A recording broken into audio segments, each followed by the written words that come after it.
2 ऑगस्टला आरोपी गोट्या गीतेचा एक व्हिडिओ सोशल मीडियावरती व्हायरल झाला आणि या व्हिडिओमधून जितेंद्र आव्हाड यांना धमकी देण्यात आली। 3 ऑगस्टला गोट्या गीतेनं आव्हाडांना मारण्यासाठी मुंबईमध्ये रेकी केली असा विजय बांगर यांनी आरोप केला। 3 ऑगस्टलाच एसआयटी प्रमुख पंकज कुमावत हे बीडमध्ये होते। पोलीस अधीक्षकांसोबत त्यांनी चर्चा केली।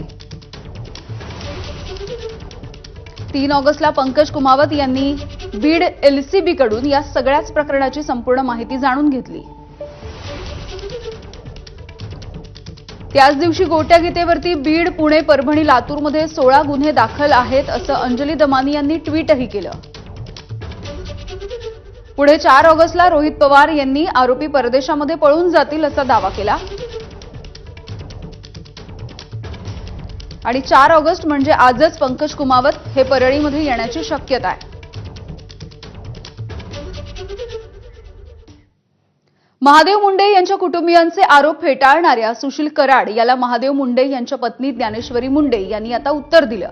महादेव मुंडे आणि सुशील कराड यांच्या वडिलांचा परिचय नव्हता, तर मग सानप यांना फोन कोणी केला असा सवाल ज्ञानेश्वरी मुंडे यांनी विचारलाय।